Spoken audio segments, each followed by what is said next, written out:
مساء الجمال على كل عشاق النادي الاهلي في كل مكان. اهلا وسهلا بحضراتكم في حلقه جديده من حلقات مشجع التالتة. كالعاده حلقه النهارده مليئه باهم الاخبار والتفاصيل المهمه جدا اللي بتخص النادي الاهلي. بس في الاول كده وقبل ما نبدا حلقتنا يا ريت ما تنساش تعمل لايك على حلقه النهارده فضلا وليس امرا. وحابب اقول لك انك انت تقدر تتابع كل اخبار الاهلي من خلال قناتنا. انزل دلوقتي اشترك في القناه وفعل زرار الجرس عشان تتابع معانا كل جديد عن اخبار الاهلي. مش هطول عليكم اكتر من كده، تعالوا بينا نبدا حلقتنا باول اخبار الاهلي. مصدر داخل الاهلي يؤكد بان مسؤولي الاهلي بداوا التواصل فعليا مع محمد عبد المنعم من اجل الاستفسار عن امكانيه عودته للاهلي مجددا خلال انتقالات يناير القادمه. ويؤكد بان الاهلي لديه رغبه قويه في عوده عبد المنعم مجددا خلال انتقالات يناير نظرا لرؤيه مسؤولي الاهلي بانه لم يتسبب في اي مشكله بشان عدد الاجانب المتواجدين حاليا في الاهلي، خاصه وان عوده عبد المنعم للاهلي ستكون افضل من التعاقد مع مدافع اجنبي لا يمتلك الخبره الكافيه عن الكره الافريقيه مثل محمد عبد المنعم في حال عودته للاهلي. الاهلي يتاهل الى نهائي كاس السوبر على حساب سيراميكا كليوباترا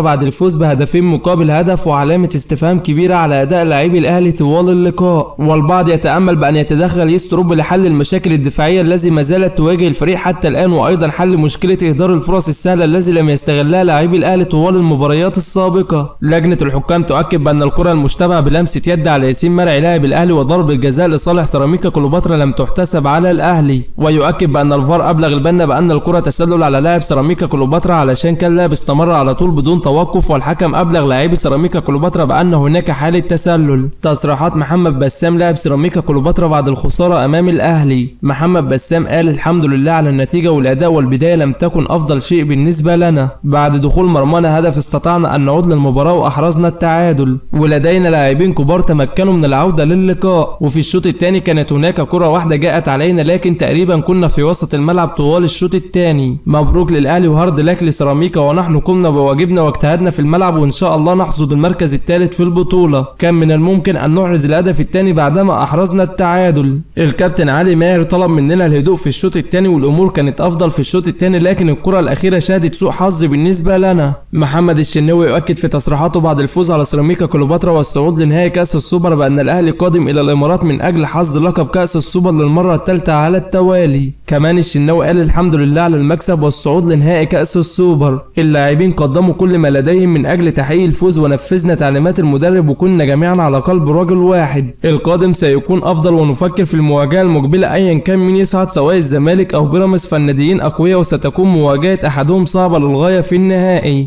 اليوم نفرح وغدا نركز في المباراه النهائيه ونتمنى ربنا يكرمنا من اجل الجماهير التي تتواجد دائما خلف الفريق. فجمهور الاهلي دائما خلف اللاعبين ويدعمنا بقوه، واهم حاجه باننا نسعدهم ونحقق اللقب مثلما اعتدنا على هذا الامر. مصدر داخل الاهلي يؤكد بان يستروب مدرب الاهلي طلب من الكابتن وليد صلاح الدين بضروره التعاقد مع مهاجم اجنبي ولاعب في قلب الدفاع وظهير ايسر خلال فتره الانتقالات الشتويه القادمه، واكد له على ضروره التعاقد مع الثلاثي من اجل حل المشاكل الدفاعيه الساذجه التي تواجه الفريق مؤخرا، وايضا حل مشكله المهاجم والتعاقد مع مهاجم اجنبي قوي قادر على قياده خط هجوم الاهلي خلال الفتره القادمه. وايضا اكد له على ضروره التعاقد مع مدافع قادر على بناء الهجمه من الخلف واللعب بكل ارتاحيه وبمبدا الامان. مجلس اداره الاهلي ولجنه التخطيط ينتظروا عوده الفريق من الامارات من اجل عرض عده لاعبين على يستروب مدرب الفريق لاختيار احدهم ينضم للاهلي خلال انتقالات يناير القادمه، ولذلك من اجل تلبي رغبه المدرب بشان اختياراته الذي يرغب بضمها للفريق خلال الفتره القادمه. الاهلي يتلقى عده ترشيحات مهاجمين من جانب وكلاء اللاعبين لضم احدهم خلال انتقالات يناير القادمه، لكن مسؤولي الاهلي قرروا تاجيل الامر لحين عوده الفريق من الامارات لاتخاذ قرار يستروب بشان التعاقد مع الصفقات الذي يرغب في ضمها للاهلي خلال انتقالات يناير المقبله.